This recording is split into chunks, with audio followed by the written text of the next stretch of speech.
Muito bem, vamos trabalhar. Veja só, hoje nós teremos a oportunidade de trabalhar com um contrato de três passos, né? Logo em seguida, que está tudo junto com o nosso estabelecimento empresarial, que seria a segunda parte do contrato de três passos. Nós teremos a oportunidade de ver ponto empresarial e ação renovatória. E vamos aqui na nossa terceira parte trabalhar com marcas e patentes. E já na nossa quarta parte, também marcas e patentes dando continuidade aí. Tá? Então é isso que está previsto para nós hoje. Dando continuidade aí. Nós vamos trabalhar primeiro com o nosso contrato de três pás, ou estabelecimento empresarial. Tá bom? Vamos lá, olha só, rapidamente aqui. Vamos só lembrar de algumas questões que se mostram importantes aqui pra gente. Vocês estão me ouvindo bem? Só me fala aí que meu computador está um pouco lento, não tô achando, não sei porquê. Para mim está chegando perfeito, professor. Ah, então tá ótimo. Obrigado. É porque tá um pouco lento aqui. Vamos só ver algumas questões que são importantes aqui. A primeira delas é a seguinte: vamos só lembrar, porque já tem bastante tempo que a gente está. Né, a gente teve provas, as questões todas, e a última matéria nossa foi estabelecimento empresarial. Vamos só lembrar: estabelecimento empresarial, né? Conjunto de bens. Vou só lembrar o que é o estabelecimento empresarial. É esse conjunto, esse universo de bens, esse conjunto de bens corpóreos e, né, então mais também, bens incorpóreos e esse conjunto de todos os bens que o empresário utiliza para exercer a sua atividade típica de empresa, esse é chamado estabelecimento empresarial. Então nós não podemos confundir, e é por isso que nós temos aqui também uma aula própria, além do contrato de três passos, nós temos aqui também o ponto empresarial. Nós não podemos confundir, né, o estabelecimento empresarial com o ponto comercial. Porque o que é esse ponto comercial? Vamos lembrar? Veja, esse ponto comercial nosso, o ponto comercial, ele pode ser entendido com a seguinte situação: aquele local físico que se é ou que vai ser desempenhada aquela atividade própria ou atividade típica de empresa. Esse local físico, a loja que é alugada ou a loja que é própria, esse aqui nós estamos diante do ponto comercial. É muito comum, e nós já tivemos a oportunidade, tenho certeza, de ver uma plaquinha em que tem lá a seguinte informação: passa-se esse ponto.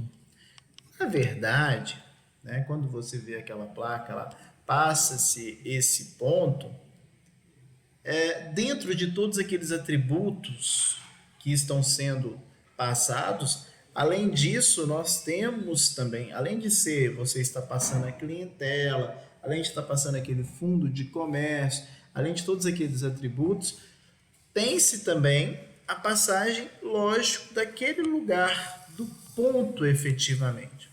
Então veja, o que eu quero destacar é que o estabelecimento empresarial não é sinônimo de ponto. Ponto, mais uma vez, é o local em que se está se estabelecendo uma atividade econômica, que se exerce aquela atividade. E que, de forma inegável, pode agregar muito valor. Quer ver um exemplo que eu sempre dou?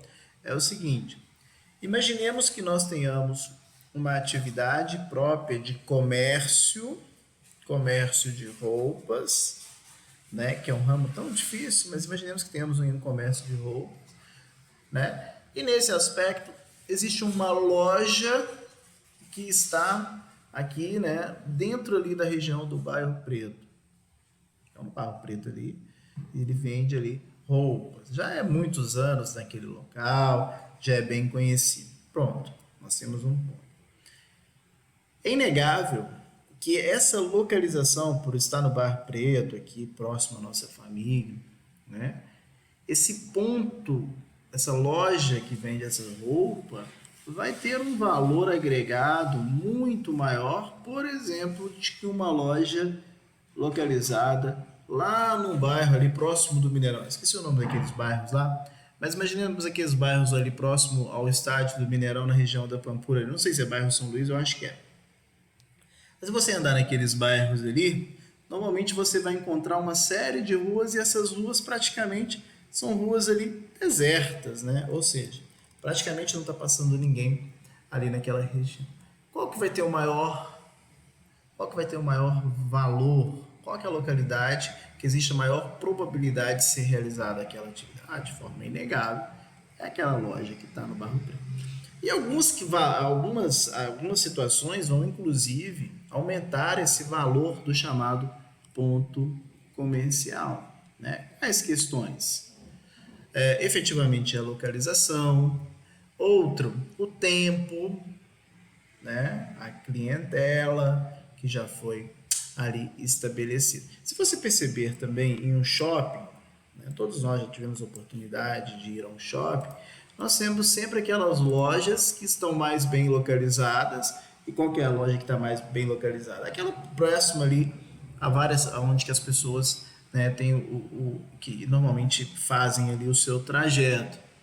Essas lojas, elas têm um valor, né, mais agregado, ou seja, a depender lá do certificado de direito de uso ou até mesmo o aluguel dessas lojas, fatalmente, dentro daquele shopping ali, por essa facilidade, por causa desse ponto, terá um valor maior. Mas o que eu quero dizer é o seguinte: não podemos confundir o estabelecimento empresarial com o chamado ponto comercial, né? São questões diferentes. O nosso estabelecimento empresarial, não se esqueça, é um conjunto de todos os bens que o empresário possui, né, que ele utiliza para o exercício da sua atividade de empresa. E quando eu falo todos os bens, são todos os mesmos, os bens corpóreos e os bens incorpóreos. Um grande exemplo de bens incorpóreos, que nós temos e teremos a oportunidade de verificar, são as marcas, né? Pode ser um registro, pode ser uma patente, pode ser uma propriedade industrial. Marca, mas efetivamente a marca que teremos a oportunidade de ver, ela é, sem sombra de dúvidas, né, em se tratando de uma marca, é um bem incorpóreo. Eu tenho certeza que a marca da Coca-Cola tem um valor, pode ter um valor até superior de todos os bens corpóreos que a Coca-Cola possui, em face da sua abrangência, inclusive mundial. Tá bom? Então, eu estou falando isso, fazendo essa primeira parte nossa e voltando no estabelecimento empresarial, porque efetivamente quero trabalhar com um contrato de trespasse. O que é esse contrato de trespasse? Olha, o contrato de trespasse, na verdade, né, é a chamada alienação do estabelecimento empresarial. Eu vou colocar a alienação do estabelecimento empresarial ocorrendo com o empresário individual, mas claro, pode acontecer com o empresário coletivo, não há problema algum. Então imagine a seguinte situação: nós temos aqui Antônio, que desempenha uma atividade própria, uma atividade típica de empresa, e esse Antônio vai transferir essa atividade para Beto. Então, nós temos aqui duas figuras. Temos o Antônio, que exerce uma determinada atividade e vai transferir essa atividade para o Beto. Ou seja, nós estamos diante de uma situação em que podemos dizer que o Antônio será o alienante, né? Aquele que vai alienar, que vai vender, né? Que alienação é sinônimo de venda, né? Por outro lado, temos aqui o Beto, que é o nosso adquirente, que vai adquirir aquela atividade. Vamos colocar a atividade como sendo um bar, tá? No caso aqui, era o chamado bar. Para poder pegar aqui próximo à nossa faculdade, só para a gente lembrar, tem o Bar Bateco aqui próximo. Então, vou colocar o Bateco. Vamos só entender. O que é esse contrato de trespasse? Veja, é a transmissão do estabelecimento empresarial. E o que é o estabelecimento empresarial? O conjunto de todos os bens. Então, é a situação em que há a transferência do conjunto de todos os bens, de toda a atividade de um empresário para outro.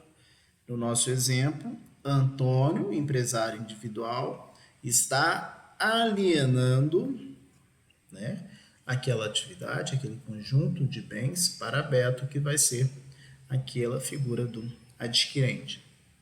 Veja que como eu estou trabalhando aqui com um empresário individual, justamente para não confundir o contrato de trespasse com cessão de cotas.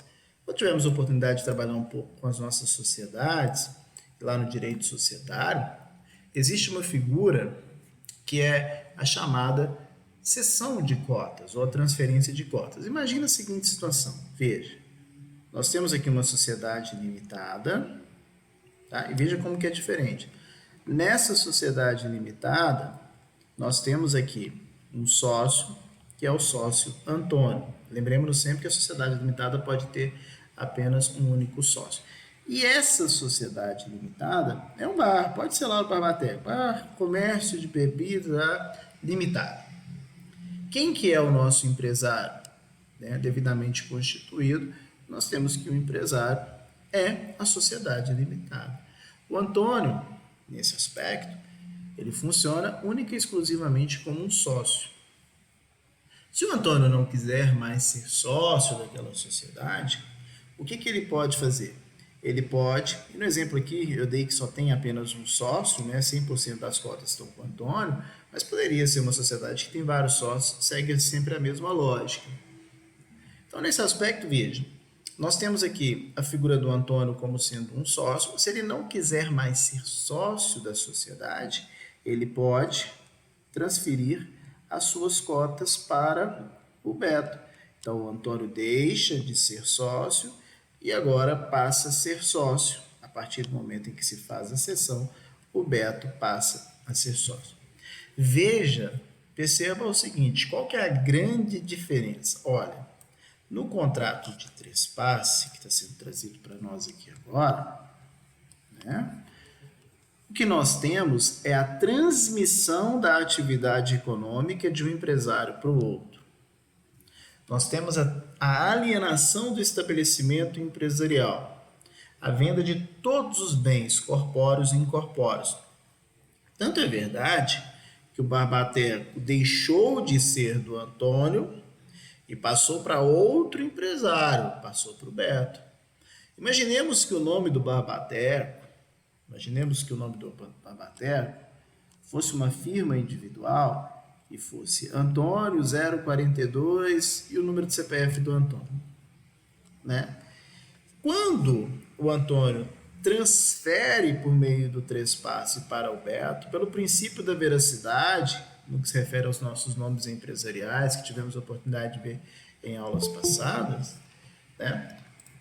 o Beto ele não pode exercer atividade em nome do Antônio. Não. Pelo princípio da veracidade, o empresário individual deve exercer em nome próprio. Então, o Bar Bateco, que é só o título do estabelecimento, que pode ser até uma marca, mas é o título do estabelecimento, será agora do Beto 042.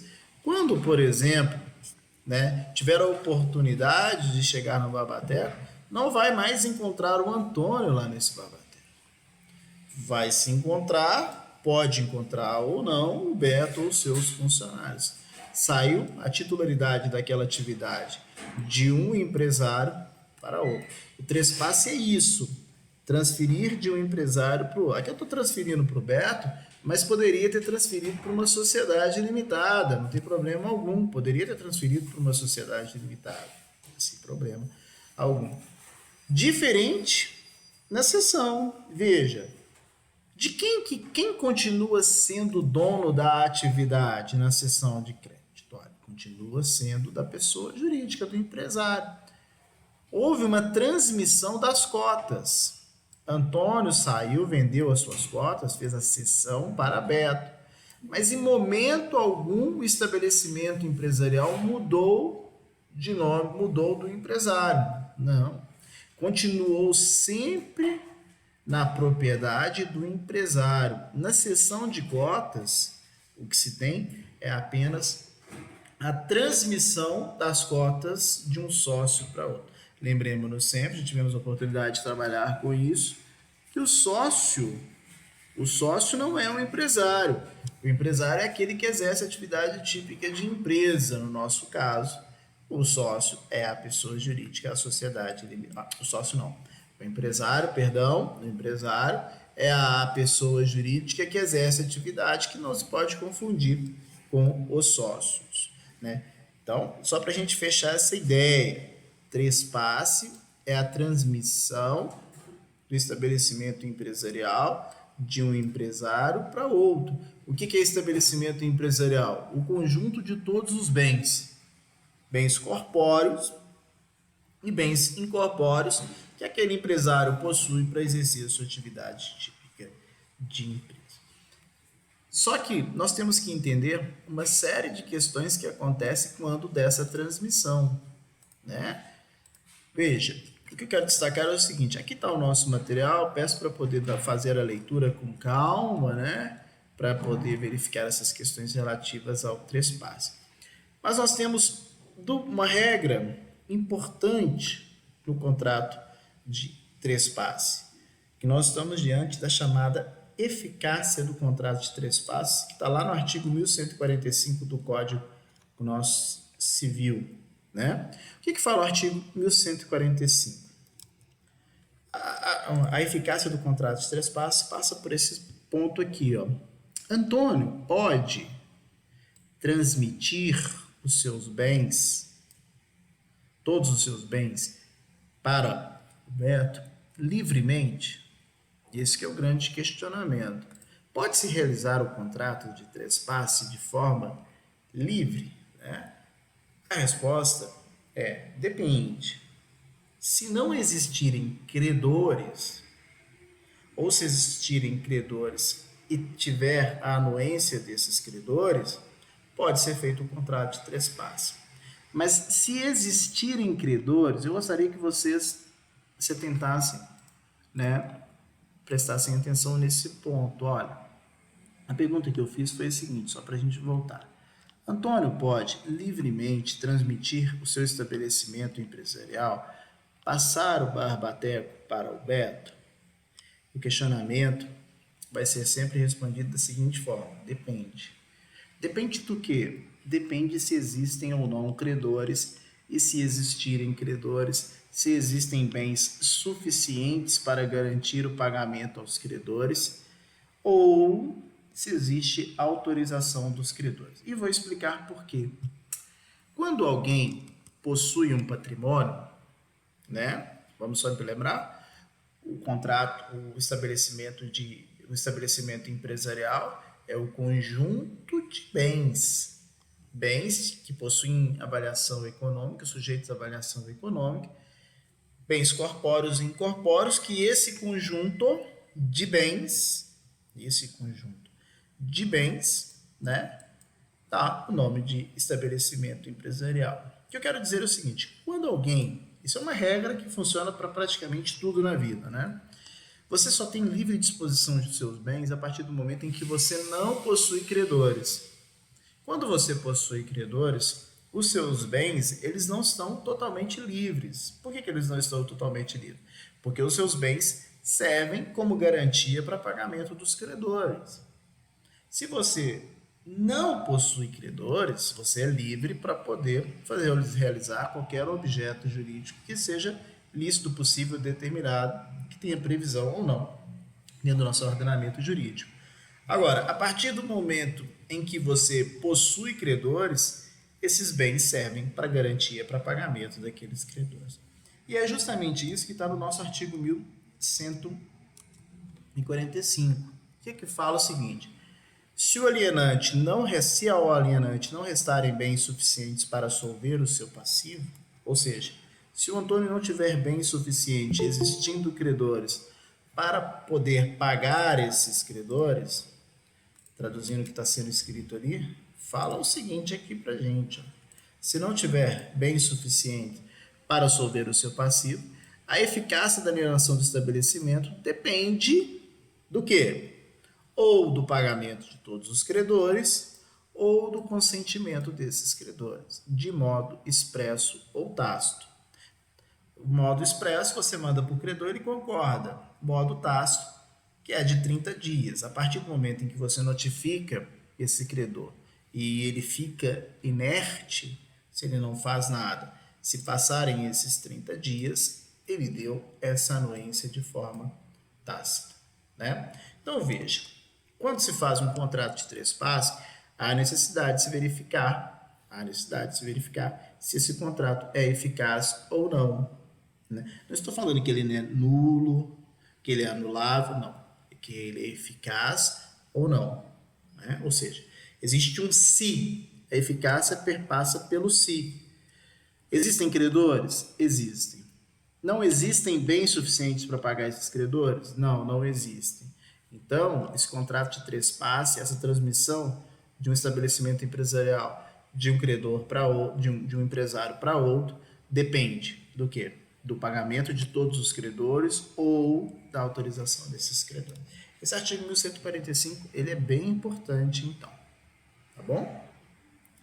Veja, é importante destacar também, teremos a oportunidade de ver isso quando trabalharmos lá com falência, mais futuramente, que, inclusive, lá no artigo 94 da Lei 11.101, que é a lei de falências, fala: é ato de falência ou é um ato fraudulento? É um ato que pode dar ensejo à falência do empresário que o comete. No caso aqui, se o Antônio faz esse ato, ele pode ter a sua falência decretada. A seguinte situação: aquele que transfere o estabelecimento a terceiro, faz um contrato de trespasse, né, credor ou não, sem o consentimento dos demais credores e sem ficar com bens suficientes para solver o seu passivo. Então, existem 2 situações. Primeiro, o contrato ele não será eficaz, ele não vai gerar efeitos no plano jurídico.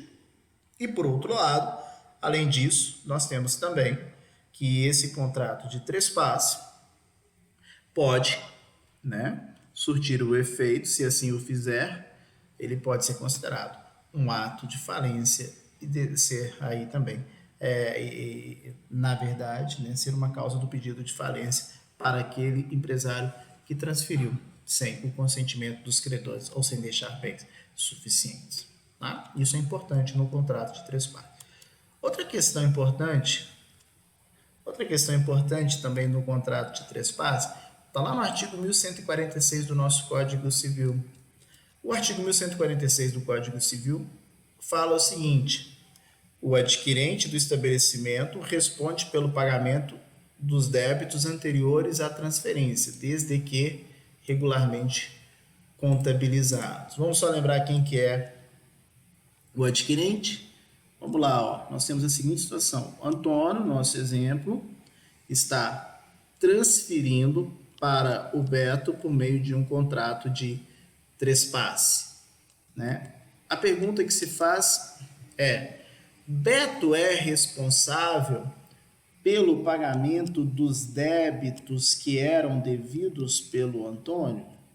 Porque veja que o Beto é o adquirente. Beto é o adquirente, ao passo em que o Antônio é o alienante. Imagina que ao tempo em que o Antônio era o empresário e estava na posse e propriedade de todo aquele estabelecimento empresarial, ao tempo em que ele estava ali à frente do bar, Bateco, ele assumiu uma série de dívidas. A pergunta que se faz é: Beto é responsável pelo pagamento das dívidas que foram contraídas pelo Antônio? A resposta está aqui, ó. O adquirente, Beto, responde pelos pagamentos dos débitos anteriores à transferência, por isso eu coloquei isso daqui, ó. a data da transferência, considera-se a data de transferência da publicação da averbação desse contrato de 3 passos lá na junta comercial. Então, a partir do momento em que há essa publicação, nós temos aqui essa nota, essa data de corte, né? Então, veja, o adquirente, o Beto, responde pelos débitos anteriores, no caso que era do Antônio alienante, desde que estejam regularmente contabilizados. O que é um débito que está regularmente contabilizado? São aqueles débitos que estão lá, por exemplo, no livro diário.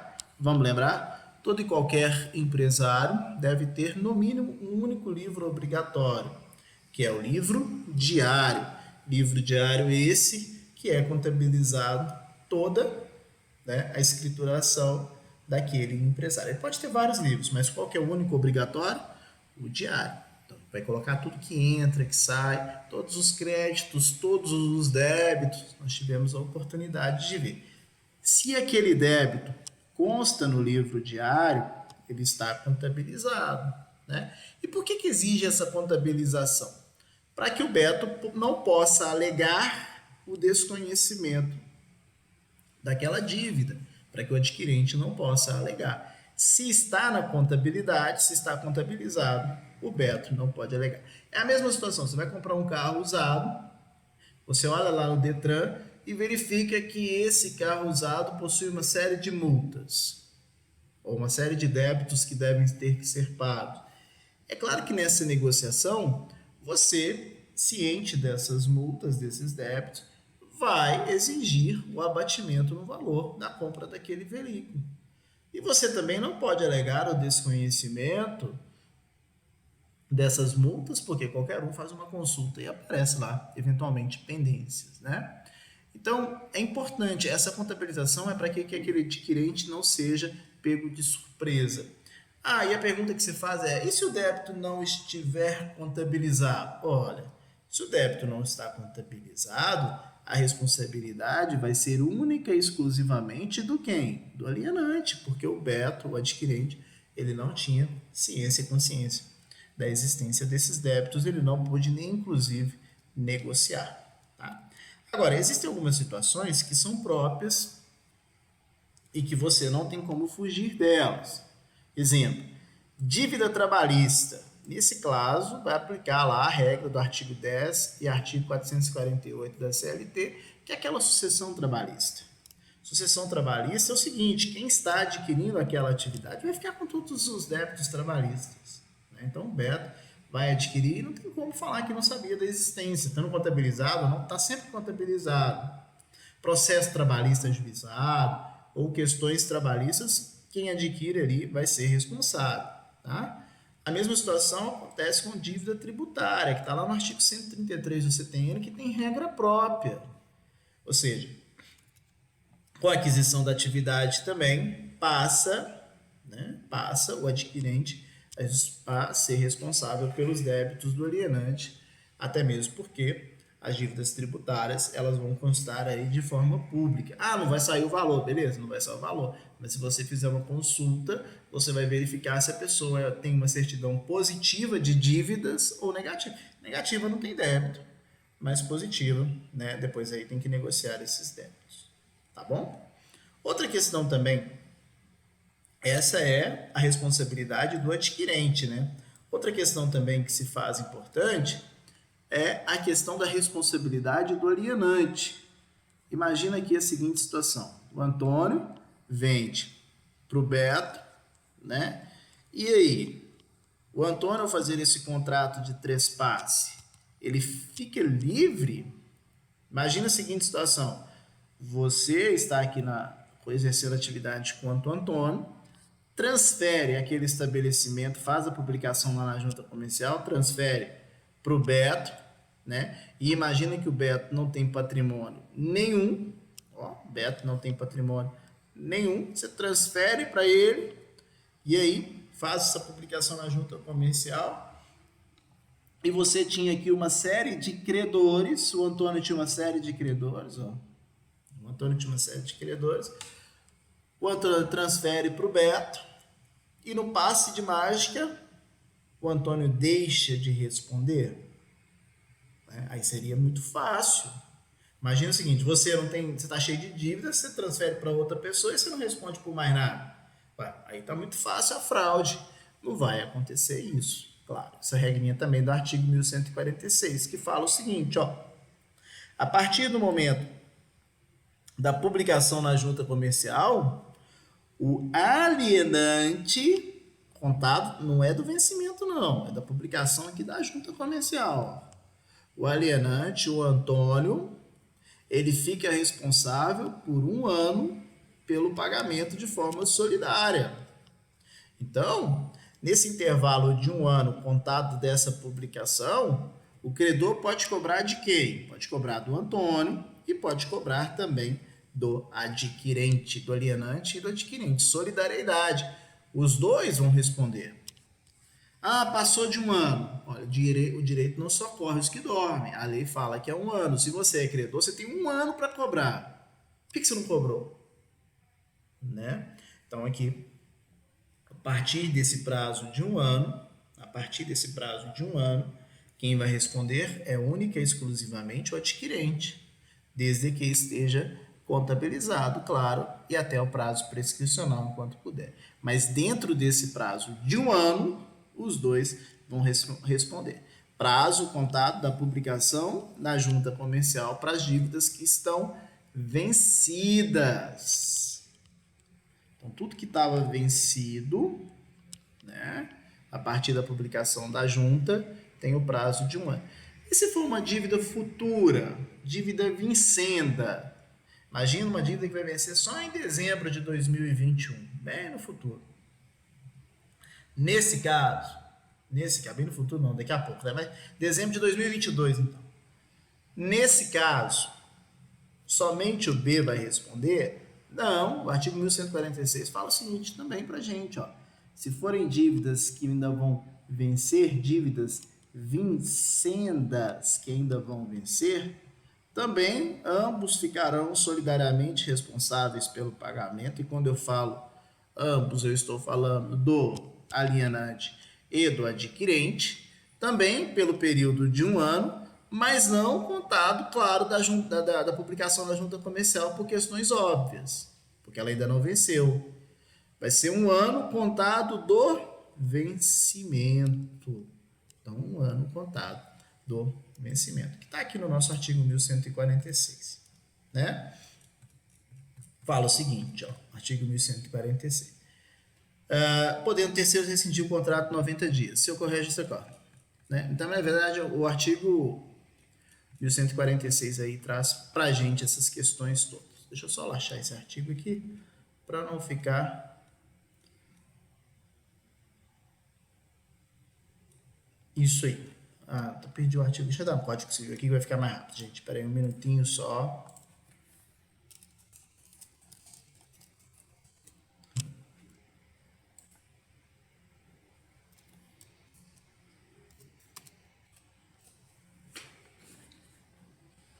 O adquirente do estabelecimento responde pelo pagamento dos débitos anteriores à transferência, desde que regularmente continuado. Continuando, o devedor primitivo solidariamente obrigado pelo prazo de 1 ano, a partir dos créditos vencidos, da publicação da junta comercial, e quanto aos outros créditos, né, 1 ano a partir da data do vencimento. Então, está tudo aqui no nosso artigo 1146, que se mostra muito importante, tá? Muito bem. Outra situação também importante para nós é o artigo 1148 do Código Civil, que trata para nós da subrrogação. Olha o que fala subrrogação. Lembrando que subrrogação é adquirir todos os direitos. Então, por exemplo, ó, Antônio, quando transfere por meio de contrato de 3 passes para Beto, Beto é o adquirente, a pergunta que está sendo feita é o seguinte: Beto vai receber todos os direitos que era do Antônio? Subrrogação é isso, adquirir todos os direitos, subrrogar. Imaginemos que exista lá um contrato com um fornecedor, que é um contrato muito bom, que garante ali o sucesso daquele bar, e o contrato é por 10 anos. A pergunta é: Beto vai receber esse contrato? ou surge a possibilidade com um contrato de trespasse desse fornecedor, por exemplo, cancelar esse contrato? É isso que eu estou perguntando. Se você quiser me falar, afirmar que com o contrato de trespasse ocorre a subrogação, né, nós temos aí que o Beto recebe todos esses direitos. Por outro lado, se não acontecer a subrogação, vai ter a rescisão contratual. O artigo 1148 resolve isso para a gente. Fala o seguinte: salvo disposição em contrário, a transferência por meio do contrato de trespasse importa na subrogação dos adquirentes nos contratos estipulados para a exploração do estabelecimento. Ou seja, salvo estipulado em contrário, o Beto vai subrogar dos direitos daqueles contratos. Claro que se não tiverem caráter pessoal, podendo o terceiro rescindir o contrato em 90 dias contados da publicação da transferência, se ocorrer justa causa. Né? Ressalvada, nesse caso, a responsabilidade do alienante. Ou seja, o alienante vai responder se acontecer a justa causa. Então, a regra geral é que subroga, e tem que subrogar mesmo, porque o sucesso da atividade pode depender dessa série de contratos que estão sendo firmados, estão sendo estabelecidos, que foram estabelecidos, na verdade, ali com aquele alienante. Tá? Agora, existe um contrato que não subroga automático, que é o mais importante, que gera o maior problema. E aí nós passamos aqui, além da questão do ponto empresarial, do ponto comercial que nós falamos, para a chamada ação renovatória do contrato de aluguel. Porque, veja, eu estou falando o seguinte, olha, quando eu falo sobre essa ação renovatória do contrato de aluguel, estou falando aqui da Lei 8.245 de 91. E mais especificamente eu estou falando, né, no que se refere ao artigo 13º dessa lei. O artigo 13 dessa lei fala 8.245 de 91. Deixa eu abrir aqui a lei também para te passar. 8.245 de 91. Olha, é um contrato mais importante que não subroga automático e que normalmente causa uma série de problemas, né? Olha o que fala aqui o artigo 13. A cessão da locação, a sublocação e o empréstimo do imóvel, total ou parcialmente, depende de consentimento expresso, escrito pelo locador. Então, veja o que eu estou querendo te falar. Imagina a seguinte situação. O Antônio exercia sua atividade lá no Barbateco, no bar, e, para tanto, tinha um contrato de aluguel por 10 anos. E lembrem-se sempre que o contrato de aluguel está junto ali ao ponto comercial. O Barbateco, naquele bar ali, ele vai ter o seu sucesso, muitas das vezes, pelo local que ele está localizado, pela sua clientela. Quando ele transfere para o Beto, ele vira para o Beto e fala o seguinte: ô Beto, você sabe que nos termos do artigo 1148 do Código Civil, e estou te mostrando a lei aqui, ó, salvo disposição em contrário, quando eu te transfiro meu estabelecimento empresarial, eu transfiro para você todos os meus contratos. Então não preocupe não se preocupe, porque eu tenho um contrato de aluguel por 10 anos. Então o Antônio diz para o Beto, né? Beto, pode ficar tranquilo que eu estou transferindo para você esse contrato, esse ponto comercial, estou transferindo o estabelecimento que tem um ponto empresarial, que tem aqui a clientela, que tem essa localização. Você vai poder explorar isso daqui sem problema, porque você está garantido por 10 anos. Olha o contrato. E apresenta, como dito, o artigo 1148. Só que, quando se trata de um contrato de aluguel, essa subrogação não é automática, porque o artigo 13 da legislação que trata aqui para a gente, ó, locação de imóveis urbanos, né? A Lei 8.245 de 91, no artigo 13 é expresso de dizer, ó, a cessão da locação, a sublocação e o empréstimo do imóvel, total ou parcialmente, depende do consentimento prévio escrito de quem? Do locador. Não se presume o consentimento pela simples demora do locador em formalmente manifestar a sua oposição, né? Então veja, quando alguém vai fazer um contrato de trespasse, vai receber de alguém um estabelecimento empresarial, e se tiver um contrato de locação de imóveis, não vai acontecer a subrogação automática. O que deve ser feito? Primeiro, tem que ter a autorização. Autorização de quem? Do locador. Quem que é o locador? O locador é o dono, é o proprietário daquele imóvel. Se o locador der a sua anuência, ok. E a anuência tem que ser expressa, como vimos. Ele vai dar uma anuência, ele vai autorizar a cessão, vai autorizar aquele empréstimo, né? Ou vai fazer um novo contrato e vai manter ali, não importa, né? Aí resolveu o problema.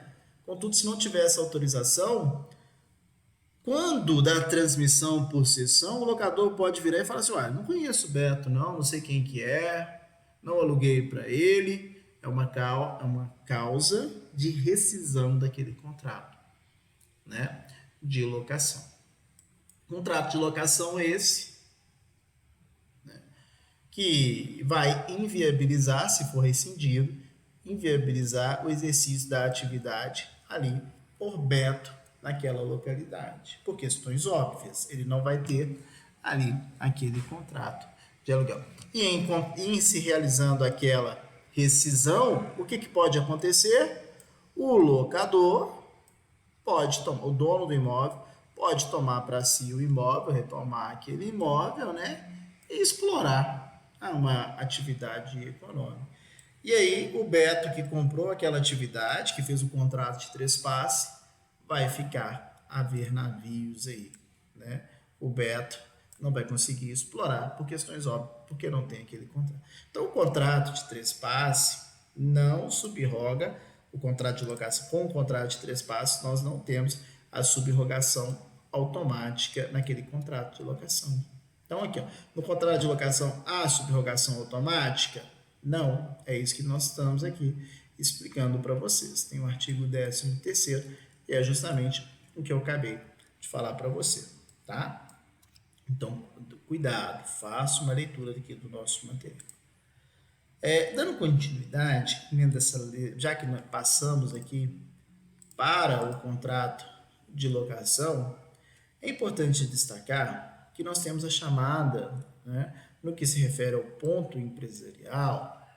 Eu acabei de dizer o seguinte: se rescindir o contrato, o locador vai poder tomar aquele imóvel e alugar para outra pessoa, alugar para o Carlos, por exemplo. Nós temos e sabemos que esse ponto comercial, e tivemos a oportunidade de falar um pouco sobre isso, todo mundo consegue visualizar isso, ó, o ponto comercial, o ponto empresarial, o local que está sendo realizada aquela atividade econômica, tem valor pela clientela, pelo tempo, pela sua localização, né? E seria muito injusto alguém que demorou muito tempo, que construiu esse ponto comercial, perdesse, por exemplo, ao fim de um contrato. Imaginemos que alguém fez um aluguel de 10 anos, trabalhou, o empreendimento agora é de muito sucesso, aquele ponto tem um valor muito alto, terminou esse contrato, o dono do imóvel, simplesmente o locador, diz: não quero mais alugar para você. Devolva o imóvel que eu vou alugar para o Carlos, porque o Carlos está me pagando um valor maior, né? Como é que ficaria aquela situação da pessoa que explorou? Seria muito, muito ruim, né? Ela poderia perder e fatalmente ia perder um valor muito grande. É por isso que existe um mecanismo de proteção ao ponto empresarial. O que é essa proteção ao ponto empresarial? É justamente isso que nós trabalhamos aqui, olha. Ação renovatória compulsória do contrato de imóvel. Aí é não residencial, né? De imóvel comercial, de imóvel empresarial. E essa regra está lá no artigo 51 da Lei 8.245 de 91, que faz essa proteção. O que fala lá no artigo 51 dessa lei? Fala basicamente o seguinte, olha, veja o que eu estou te propondo, se o locatário, a pessoa que alugou, vamos colocar aqui, ó, o senhor Antônio é o locatário, a pessoa que alugou, dono do bar. Se ele preencher uma série de requisitos que estão presentes lá no artigo 51 dessa lei, 8.245, ele terá o direito à renovação compulsória daquele contrato. Então, o que fala o artigo 51 dessa lei? O artigo 51 da lei fala o seguinte aqui para a gente. Deixa eu colocar ele aqui para vocês. Ó, artigo 51 trata aqui para a gente. Ó. Nas locações de imóveis destinados ao comércio, não é residencial não, é comércio, o locatário, o senhor Antônio, terá o direito de renovação do contrato por igual prazo, desde que ele cumpra todos esses requisitos do artigo 51, todos os incisos. Tá? Vamos colocar aqui o prazo de 10 anos do contrato dele. Ele terá o direito de renovar por mais 10 anos, depois passar os 10 anos, de forma compulsória, mesmo contra a vontade do proprietário, mesmo contra a vontade do locador. É proteção ao ponto. 10 anos, 10 anos, 10 anos. Então, veja, fala o seguinte, ó. O contrato a renovar tenha sido celebrado por escrito e por prazo determinado. Então, não pode ser contrato verbal, tem que ser escrito e por prazo determinado. No nosso caso, foi escrito e foi pelo prazo de 10 anos. O prazo mínimo do contrato a renovar, ou a soma dos prazos de forma ininterrupta, né, seja pelo menos 5 anos. No nosso caso, o contrato era de 10 anos. Então, é o contrato, ou os vários contratos de forma ininterrupta, tem que ter no mínimo 5. O nosso tem 10. Preencheu esse requisito. O locatário esteja explorando o seu comércio no mesmo ramo pelo prazo mínimo e ininterrupto de 10 anos. O seu Antônio, desde o início, explora só bar. Então, está, por enquanto, tudo ok. Por que por enquanto? Porque veja o seguinte, é importante destacar também que, para que nós tenhamos aqui essa prorrogação ou essa renovação compulsória, então, tem os requisitos aqui para vocês, tá? Nós temos ainda que entender que esse quinto requisito, e um dos mais importantes, é o seguinte: o empresário deve ajuizar, o quinto não, né? Na verdade seria o sexto. Ele deve ajuizar, depois de preenchidos todos esses requisitos, o empresário deve ajuizar a ação dentro do prazo decadencial, que é entre 1 e 6 meses antes do término do contrato a renovar. Como assim 1 a 6 meses antes do término do contrato a renovar? Veja só, imaginemos que o contrato vai vencer em dezembro de 2021. Então ele tem que voltar aqui, olha, ele tem que voltar, né, no prazo para poder, veja, ele tem um prazo decadencial que é entre 1 ano e 6 meses do término daquele contrato. Ele tem que voltar no tempo, o prazo dele começa para renovar em dezembro de 2020, ele tem que ajuizar a ação e vai aqui, né, 6 meses depois, vamos colocar janeiro, fevereiro, março, abril, maio, junho, até junho de 2021. Então, ele tem que voltar 6 meses do término até o intervalo de 1 ano. E ele vai ter que ajuizar essa ação nisso daqui, ó. Faltando 1 ano para acabar e 6 meses para acabar. Nesse intervalo aqui que ele deve ajuizar. Prazo decadencial, sob a pena da perda do direito. Prazo decadencial. Né? Decadência é diferente de prescrição. Se ele não ajuizar nesse período, intervalo de 1 ano e 6 meses, o prazo é decadencial. Ele perde esse direito. Se ele, em julho, perdeu. Em setembro, perdeu. A dezembro, perdeu. Agora, se for em dezembro, ok. Janeiro, fevereiro, março, abril, maio, tá tudo ok. Tá? Então tem esse limite para ajuizar essa ação. Lembrando aí por último aqui, e aí nós vamos passar para outros aspectos, que o artigo 71 da lei nos diz que o valor da causa deve ser 12 vezes o valor, né? Além dos requisitos, né? O valor da causa ele deve ser 12 vezes o valor do aluguel. Está aqui no nosso artigo 71. Tá? Então, essa ação renovatória, ela é uma ação para proteção do contrato de aluguel e principalmente proteção daquele ponto empresarial.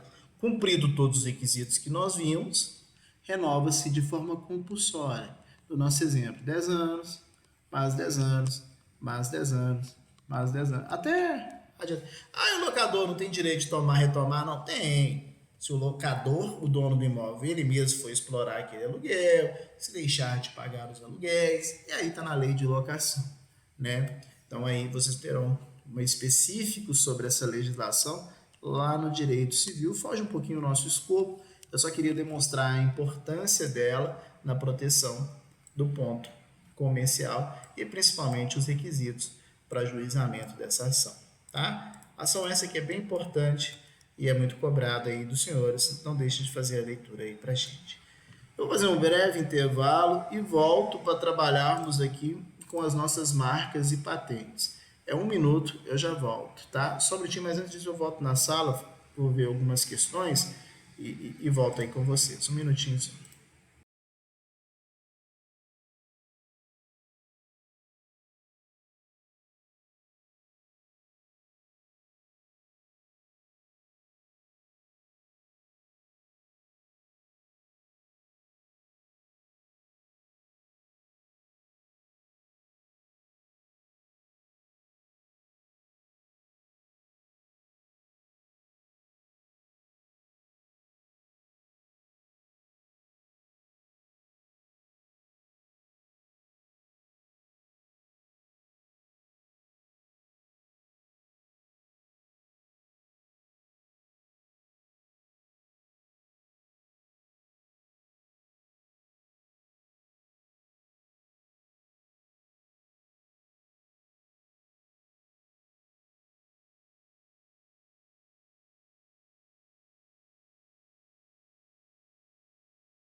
Muito bem, vamos dar continuidade aqui nessa questão relativa a nossas marcas e patentes. Né? Na verdade, o título fala marcas e patentes, mas nós estamos falando de bens incorpóreos. Na verdade, a lei, eles falam uma lei de marcas e patentes que vai ter a propriedade industrial, mas não é só marcas e patentes. Né? A gente tem o registro. Marca, por exemplo, é registro. Né? A patente ela vai ser para modelo de utilidade, a patente vai, vai ser para invenção, o registro vai ser para marca e para propriedade industrial. Então ela vai muito além de simples marcas e patentes. Tá? Vamos acompanhar aqui por esse material que eu acho que vai ficar interessante. Quando nós falamos em marcas e patentes, veja, eu estou, na verdade, deixa eu só desligar um negócio aqui, porque senão fica fazendo muito barulho. Estou falando marcas e patentes, então, eu estou falando de uma legislação própria, uma legislação especial, que é a nossa Lei 9.279, lei essa que vai falar, né, sobre essa propriedade industrial.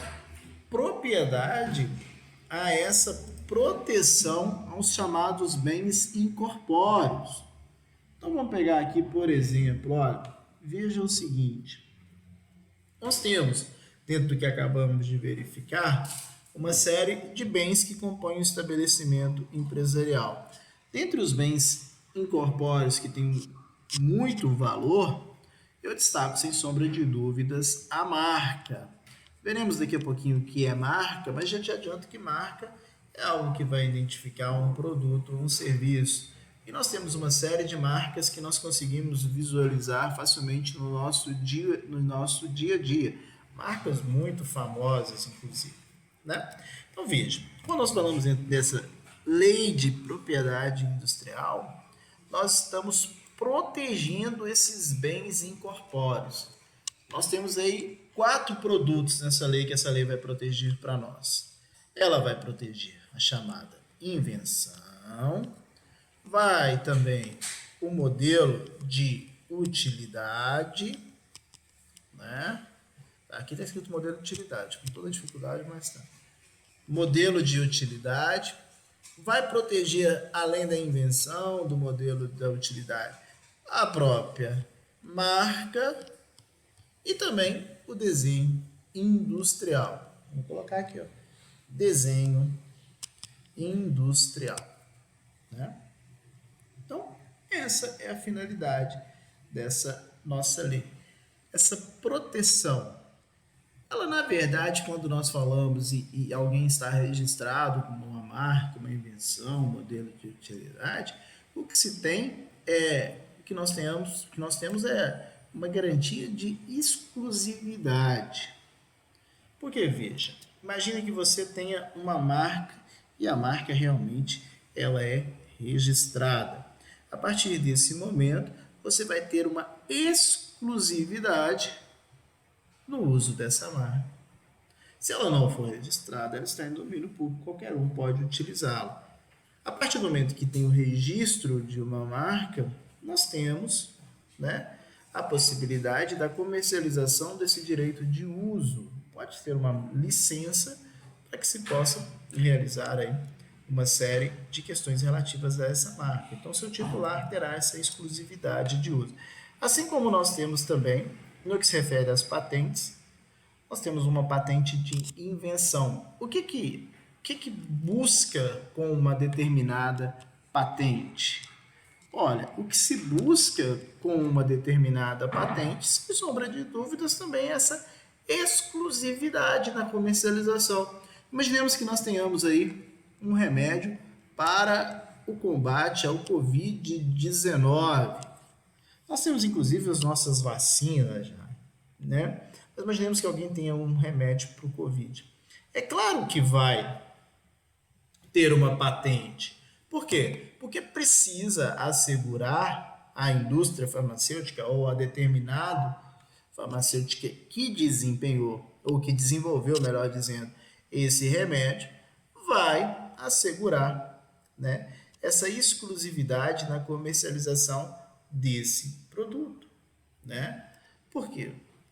Nós temos que entender que para o desenvolvimento tecnológico, para o estímulo ao desenvolvimento de novos produtos, o estímulo ao desenvolvimento da ciência, gasta-se muito. Quantos milhões ou bilhões foram gastos para o desenvolvimento de vacinas? Nesse aspecto, o que se garante com essa lei de propriedade industrial é essa possibilidade, né, que se existe dessa exclusividade. E a partir do momento em que você tem exclusividade, sem sombra de dúvidas, você vai garantir a perpetuação, ou melhor dizendo, você vai estimular que se façam novas pesquisas. Tá bom? Isso aí é o que se mostra bem importante para a gente. Vamos dar continuidade aqui então. Qual a finalidade da lei? O grande objetivo é garantir a exclusividade, né? Mas para que o inventor quer ter exclusividade? Qual é o seu objetivo? Para ele produzir e comercializar sozinho, ou licenciar para terceiros interessados. Quais são os bens protegidos por essa lei de propriedade industrial? Veja, como diz, a invenção, o modelo de utilidade, o desenho industrial e a marca, né? Lembro sempre que essa lei, ela não protege direito autoral, direito de livro, software de computador, direito sobre música, não. É uma outra legislação de propriedade autoral. Nós estamos aqui com 4 produtos que são utilizados no desempenho da atividade típica de empresa, né? Produtos que são voltados para a atividade empresarial. Então, essa lei, proteger uma falsa indicação geográfica e também protege a concorrência desleal. Como assim falsa indicação geográfica? Quando nós falamos que um determinado produto é o de uma determinada região, sem sombra de dúvidas, nós estamos atrelando a uma qualidade, né? A lei, então, protege isso também. Todo mundo já ouviu falar assim, ó, queijo do Cerro. O que é um queijo do Cerro? Não é um queijo produzido no bairro Prado. É um queijo produzido na região do Cerro. Queijo da região da Serra da Canastra, cachaça de Salinas, né? Champanhe, que é só da região lá, o resto tudo é vinho, né? Espumante, algo nesse aspecto. Então, é uma bebida, o champanhe, própria da região de Champagne, lá na França. Então, ela protege essa falsa indicação geográfica. E também faz uma proteção, uma repreensão contra a concorrência desleal. Veja, se alguém gastou milhões para o desenvolvimento de um medicamento para o Covid, né? É claro que dentro de uma razoabilidade, ninguém está falando que a pessoa também tem que cobrar mundos e fundos pelo remédio, não é isso. Dentro da razoabilidade, não pode alguém que não gastou nada simplesmente copiar aquele medicamento. Seria uma concorrência desleal, porque aquele que teve um gasto grande saiu do caixa dele, né? Então é fácil de perceber. Se eu gasto muito para o desenvolvimento de um determinado medicamento, eu tenho que ter uma contrapartida porque eu tive aquele gasto. Se eu passo para uma outra pessoa sem ter essa outra pessoa desenvolvido nada por um intervalo de tempo, essa pessoa está tendo uma concorrência, ela está saindo à frente, ela está tendo uma vantagem, ela está tendo um enriquecimento ilícito, né? E todo mundo já teve a oportunidade de verificar o que é um remédio genérico. Vamos falar. O remédio genérico é aquele que não tem mais patente. O tempo passou. Não tem mais essa exclusividade de uso. Você vai pegar lá, por exemplo, a Novalgina. A Novalgina é a dipirona sódica, 500 miligramas lá, né? Então, veja, tem mais de 20 anos que foi produzida a Novalgina, essa dipirona sódica. Então, qualquer uma agora pode pessoa verificar qual que é aquela forma e produzir. Por isso que existem tantos medicamentos genéricos, porque essa exclusividade de uso ela vai ser temporal. Nós vamos ver aqui, né? Então, antes disso, principal escopo da lei é promover a exclusividade do uso da invenção, do modelo de utilidade de uma marca, reprimir a falsa indicação geográfica e reprimir a concorrência desleal. Observação, patente, só para a gente usar a terminologia correta. A patente é só de invenção e modelo de utilidade. Nós vamos falar o que é invenção, o que é modelo de utilidade daqui a pouquinho, tá? O desenho industrial e a marca estão sujeitos a registro. Desenho industrial e marca não são patenteados. Então você fala assim, eu tenho uma patente de uma marca. Não, você tem um registro de uma marca. Eu tenho uma patente de um desenho industrial. Não, você tem o registro de um desenho industrial, tá? Todos esses produtos devem ser registrados no Instituto Nacional de Propriedade Industrial, INPI. É um órgão federal, é uma autarquia federal com sede no Rio de Janeiro. A partir do momento em que você faz essa proteção no INPI, você vai ter a proteção por um tempo, tá? Então, lá no INPI, feito essa proteção, e lembremos sempre que, diferentemente do que acontece com o registro do nome, olha, imagina que isso aqui é o Brasil, tá? Nossa senhora, peraí, fica mais fácil. Não dá para desenhar, né? Então, vamos lá. Imaginemos que nós tenhamos aqui o Brasil. Vou pegar aqui qualquer imagem aqui rapidinho. Mapa. Tá aqui, ó. É qualquer mapa aqui. A partir do momento que você fez o registro no INPI, você está, né, protegendo aquele seu produto em todo o território nacional e internacional, se for signatário da Convenção da União de Paris, tá? Então, nacional e até internacional, a depender se é signatário da Convenção da União de Paris, tá? Qual que é o prazo que nós temos? Peraí, cadê você? Aqui, ó. Qual que é o prazo que nós temos de proteção a partir do momento que faz o registro lá perante o INPI? Se for uma invenção, a proteção será de 20 anos, contados da data do depósito. Então, você depositou hoje um pedido de patente de um novo medicamento. Pronto. Você tem 20 anos de proteção. Não admite prorrogação, são só 20 anos. Modelo de utilidade, 15 anos, contato da data também do depósito, né? Também não admite prorrogação. Você tem um modelo de utilidade, né? Você tem ali o prazo de proteção de 15 anos, contato da data do depósito, você fez lá, depositou hoje no INPI, você tem 15 anos de proteção. Desenho industrial, 10 anos, contados da data de depósito. Só que o desenho industrial, veja, você tem aqui o prazo inicial de 10 anos, só que ele admite até 3 prorrogações de 5 anos cada. Né? Então, nós temos aqui até 3 prorrogações de 5 anos cada. Então, inicialmente 10 anos. Prorrogou uma vez, mais 5 anos. Prorrogou de novo, mais 5 anos. Prorrogou de novo, mais 5 anos. Somando total de 15 anos que pode chegar à prorrogação, ou mais os 10 anos, chegando ao total de 25 anos. Tá? Prazo de prorrogação, portanto. Já no que se refere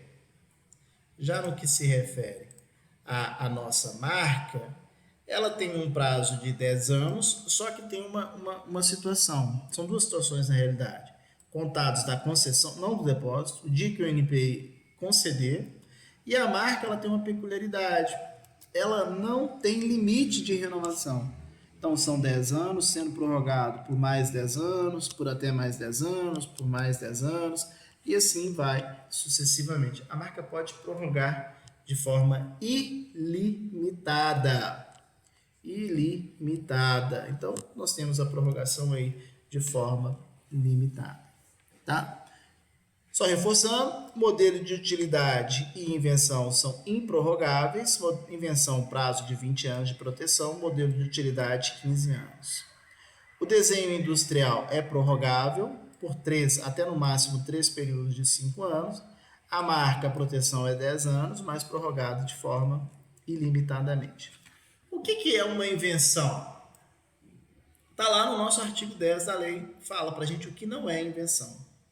Descobertas, teorias científicas, concepções abstratas, esquemas, obras literárias, programa de computador, apresentação de informação, regra de jogo, técnicas e métodos operatórios, está trazendo aqui para a gente. Os seres vivos no todo ou em parte, né? Então, a lei fala o que não é invenção. E a lei fala, o que vai ser invenção?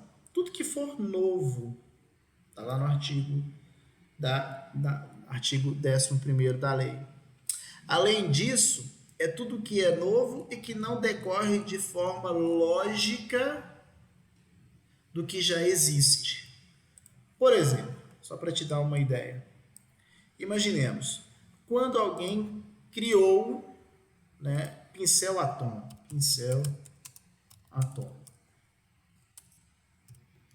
O pincel atômico, vou colocar aqui a imagenzinha dele. Esse pincelzinho aqui, ó.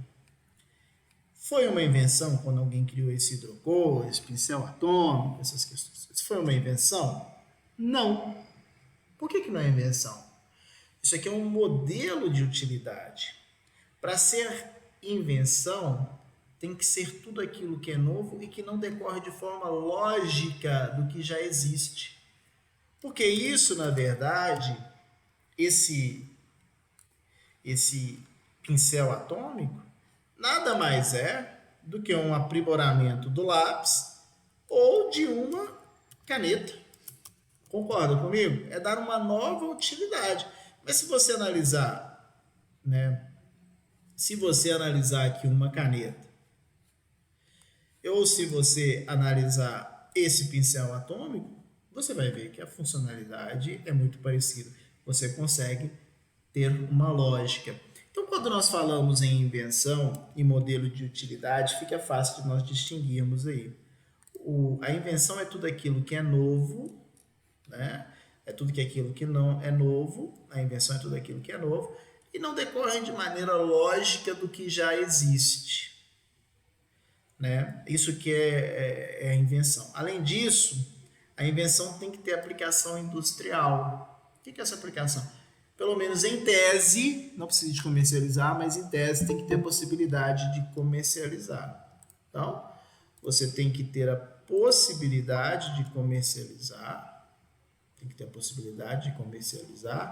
tem que ser algo novo e que não decorre, logicamente, de algo que já existe. E também não pode ter impedimento. O que não tem patenteado? Tudo que é aquilo que é contra a moral, os bons costumes, a segurança e a ordem pública, as substâncias, matérias, misturas, elementos de qualquer espécie, questões de propriedades físico-químicas, transformação no núcleo atômico. Você não pode patentear nada que seja núcleo atômico, justamente para proteção, porque é proibido, porque senão as pessoas fazem bomba atômica. Os seres vivos no todo, em parte, exceto aqueles micro-organismos transgênicos, né? Uma semente transgênica, isso daí pode, lá para a agricultura que é muito utilizado, né? Então, isso é importante nós termos essa ideia. O que é invenção? É tudo aquilo que é novo e que não decorre de forma lógica do que já existe, né? Além disso, nós temos que lembrar também, nesse aspecto, e já pegando esse aspecto, nós temos aqui o modelo de utilidade. O que é o modelo de utilidade? O modelo de utilidade é tudo aquilo, né, é um objeto de uso prático ou parte desse, suscetível de aplicação industrial, que apresente uma nova forma, uma nova disposição envolvendo ato inventivo, uma melhoria funcional em sua fabricação. É aquilo mesmo, se você der uma nova utilidade, se você der igual aqui no pincel atômico, não foi uma invenção, foi um modelo de utilidade, né, que partiu aqui da ideia da caneta mesmo, né? Essa é dar uma nova utilidade. Uma vassoura que varre sozinho é uma nova utilidade. Uma tampa de vaso que faz diferença é uma nova utilidade. Então, tudo aquilo que decorre de forma sei lá, né, tudo que telefone. O telefone celular é uma invenção? Não, uma nova utilidade do fim do telefone antigo, e assim vai, sucessivamente. Para ser invenção mesmo, tem que ser algo novo. Um medicamento é invenção? É, né? Porque ele tem propriedades químicas novas, ele é único. Se analisando um comprimido branco, não vai dar decorrer logicamente de um outro comprimido que tem uma substância completamente diferente, né? Ah, só porque ele é branquinho, não. Então, essa questão aí tem que ficar bem diferente mesmo. Nós temos uma situação que é bem interessante e que ela é bem própria do direito empresarial e por isso que se torna tão interessante, é a chamada, e ainda voltada pela questão da patente, essa questão relativa à invenção, inclusive, é aquilo que ficou conhecido como sendo quebra de patente. Na verdade, não existe esse termo quebra de patente, não. Até agora, realmente, há pouco tempo, tratando-se aí do Covid, nós tivemos a noticiário mesmo, né, nos telejornais, os jornalistas gostam de usar esses termos para poder facilitar, para que todos possam entender, e não tem nada de errado nisso, eles não utilizam muito termos técnicos, justamente porque a informação ela tem que abranger o maior número de pessoas. Né? Então, não adianta você falar, o Brasil vai ter uma licença compulsória de determinados medicamentos, a pessoa não sabe o que é essa licença compulsória, aí usa-se o termo quebra de patente, aí já leva a esse aspecto mais interessante, mais prático. Mas, tecnicamente falando, não existe o termo quebra de patente. O que nós temos, em verdade, é a chamada licença compulsória. Né? E um exemplo clássico que nós temos de licença compulsória, né, que no Brasil, é justamente o que aconteceu lá no governo passado, o governo Lula. Vamos assim dizer. À época, né, nós tivemos a licença compulsória de 2 medicamentos para o combate das doenças transmitíveis AIDS, as DSTs, como de AIDS, né? Aqui está no nosso texto. Foi em 2007 e isso é um exemplo de licença compulsória que à época foi noticiado, vocês devem se lembrar, muitas das vezes quem é mais velho assim como eu consegue lembrar, que foi trazido lá, foi vinculado muito a essa questão, o Brasil quebrou a patente dos medicamentos de AIDS. Na verdade, não. Essa questão de licença compulsória tem previsão lá no artigo 71 da nossa lei e fala o seguinte, ó, nos casos de emergência nacional ou de interesse público, por exemplo, o Covid agora se encaixava na emergência nacional, declarados por atos do Executivo Federal, presidente da República, desde que o titular da patente ou licenciamento não atenda às necessidades, imaginemos que nós não tenhamos a possibilidade da produção de uma vacina porque não estava chegando, que não conseguia atender a titularidade. Poderá ser concedida de ofício a licença compulsória. E não é quebra de patente porque é uma licença temporária, não exclusiva, para a exploração de determinada patente sem prejuízo dos direitos do respectivo titular. Ou seja, mesmo que você tenha essa licença compulsória, você tem que remunerar o proprietário, o titular daquele medicamento. O ato de concessão da licença estabelecerá o seu prazo de vigência e a possibilidade ou não de prorrogação. Então, em 2017, pelo decreto 6.108, tivemos a licença compulsória de 2 medicamentos, né? Então, o decreto 6.108 trouxe aqui, ó, fica concedido de ofício o licenciamento compulsório por interesse público das patentes dos medicamentos tais e tais, número da patente.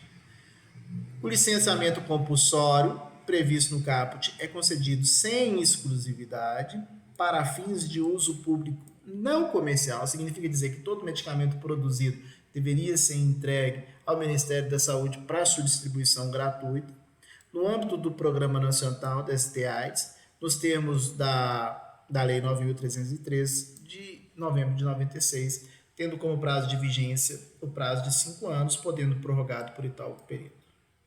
No caso ainda, por interesse público, o decreto falava sobre a remuneração. Olha, teve que remunerar o titular da patente.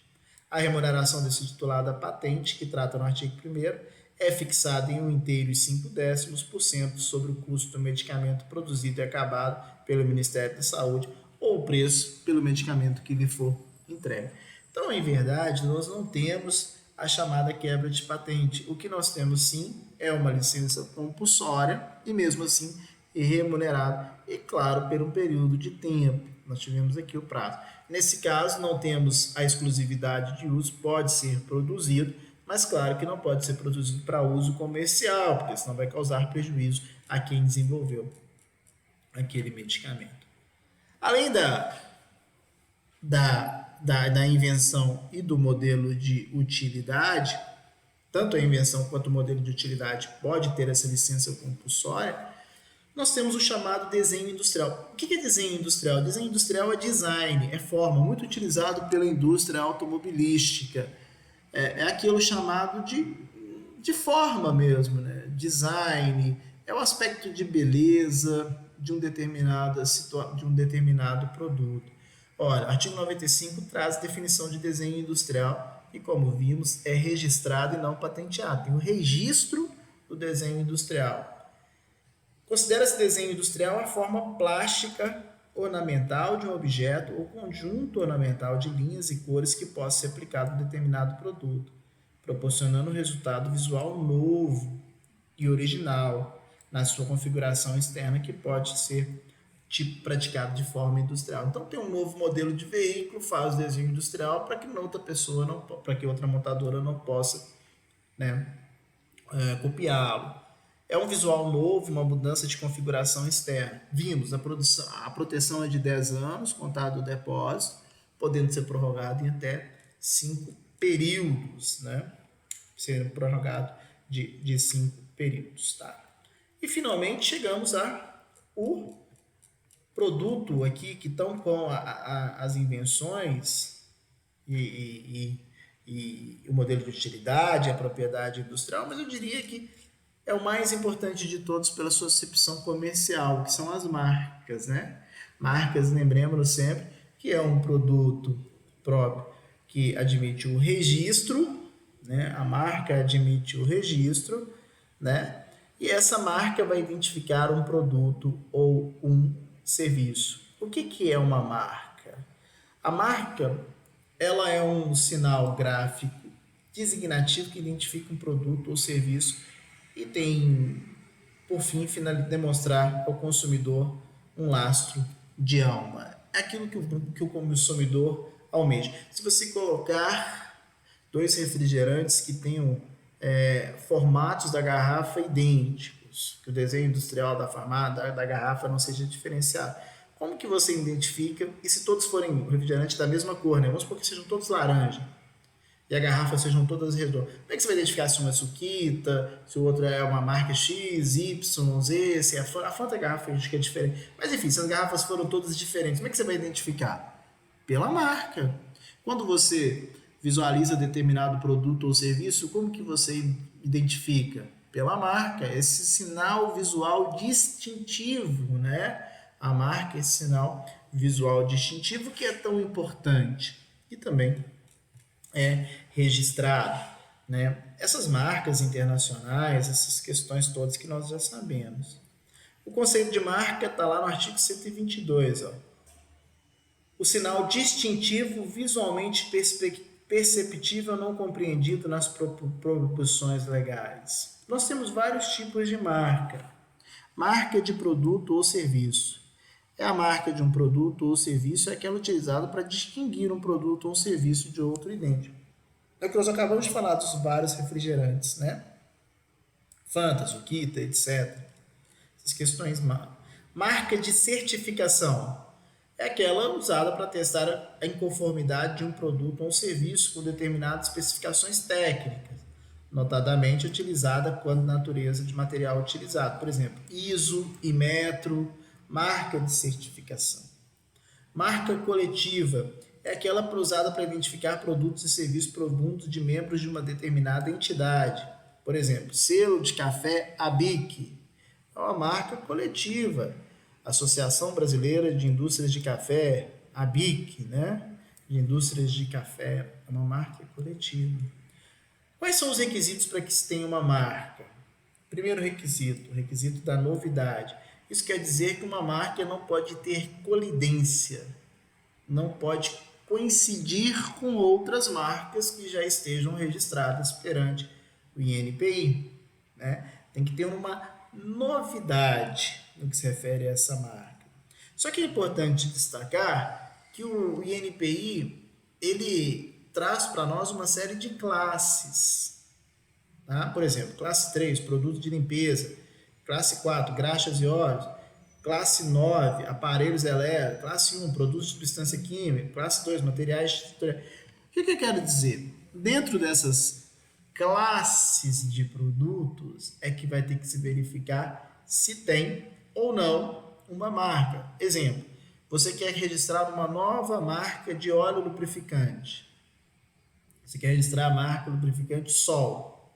O INPI não vai olhar se são aparelhos elétricos ou eletrônicos, científico. Ele vai lá dentro da classificação que? 4.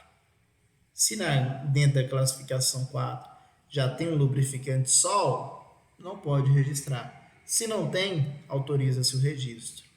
Ah, tem um aparelho eletrônico que chama Sol. Não importa, está em outra classificação. Né? Então, essa classificação da marca, essa novidade, ela tem que ser dentro da classe que se pretende proteger aquele determinado produto.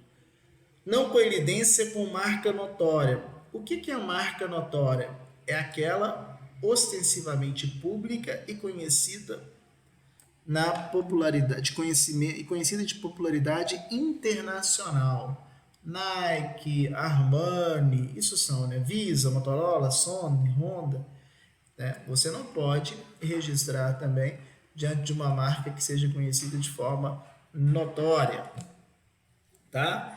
E por que tem essa proteção à marca notória? Porque o Brasil é signatário da Convenção da União de Paris. O Brasil é signatário da Convenção da União de Paris, que diz que os países que assinaram essa convenção vão proteger as marcas notórias. O Brasil, então, por assinar essa convenção internacional, não admite. Você pode ir lá e registrar um óleo Honda? Não, porque é uma marca notória. Tá? Outra situação importante também, não pode ter impedimento legal. Né? Os casos de impedimento legal estão lá no artigo 124 da lei. Você não pode realizar nenhum tipo de marca relativa a símbolos oficiais. A marca não pode representar uma falsa indicação geográfica. Você não pode ter um queijo do Cerro sendo produzido aqui no Prado, um charuto cubano sendo produzido na cidade de Contagem, porque aí induzem um erro ao consumidor. E também as marcas, elas não podem ter designação ou sigla de entidade de órgão público. Você não pode ter uma marca MP, STF, não pode. Esses registros não serão realizados. Tá? Quando nós estávamos falando de marca de marca notória, acabei esquecendo de falar de marca de alto renome. O que é uma marca de alto renome? Marca de alto renome é aquela conhecida única e exclusivamente dentro de todo o território brasileiro e não, né, dentro do território nacional e não produzida e não conhecida de forma internacional. A marca que também é conhecida dentro de todo o território nacional, uma marca de alto renome, ela tem uma proteção, mas essa proteção ela vai se dar quando feito o registro perante o INPI. O que eu quero dizer? Imagina que tem uma marca que é conhecida em todo o território nacional. Fez o registro perante o INPI, vai proteger em todas as classes. Tá? Vai proteger em todas as classes perante o INPI. A diferença está aqui, ó, nesse quadrinho. Marca notória. A marca notória, ó, não precisa do registro perante o INPI. Mas, por outro lado, ela vai proteger apenas do ramo de atividade. Tem uma proteção internacional. Tá? Quando eu falei do óleo Honda, é porque a atividade da Honda tem também essa questão lá de veículos, automotores, essas questões, por isso que não pode. Mas a marca notória protege apenas no ramo da atividade. Tá? A marca de alto renome, ela precisa perante o registro, perante o INPI. Uma vez registrado perante o INPI, ela vai proteger em todos os itens da classificação. Mas ela só protege no Brasil, não protege internacionalmente. Tá? Então, o requisito o terceiro requisito, então, que nós vimos é não ter impedimento legal. Agora passamos, e já estamos acabando, até mesmo pelo adiantar da hora, as formas de extinção da propriedade industrial. Quando você perde uma patente, quando que você perde uma marca. Expiração do prazo de vigência. Expirou o prazo de vigência, no caso de invenção e do modelo, ele entra em domínio público. É o medicamento genérico. 20 anos, invenção, 15 anos, né? O modelo de utilidade. Assim também como o desenho industrial, ultrapassado o seu tempo ou as prorrogações. Em caso de renúncia, não quero mais, renunciei. Em caso de caducidade, caducidade é a hipótese lá do artigo 143. Caducará o registro, a requerimento de qualquer pessoa, com legítimo interesse, se decorridos 5 anos de sua concessão, né, não houver o quê? O uso da marca, não iniciar o uso da marca. Você fez o registro de uma marca, você tem que ter 5 anos para poder começar a comercializar. A marca tiver sido interrompida por mais de 5 anos consecutivos e no mesmo prazo não tiver sido usado, também você perde, tá? Quarto caso de extinção, falta de pagamento de retribuição anual. Tem que pagar a retribuição anual lá no INPI. Não pagou, você perde. E quinto caso, inobservância do artigo 217. As pessoas domiciliadas no exterior deverão constituir e manter procurador devidamente qualificado domiciliado no Brasil, no país, com poderes para representar a administrativa e judicialmente, inclusive para receber citações. Então, não deixou nenhum tipo de representante, também perde, tá bom? Em face do adiantar da hora, vamos encerrar aqui a nossa aula, tá? Mas eu volto para a nossa sala, um minuto só, por favor.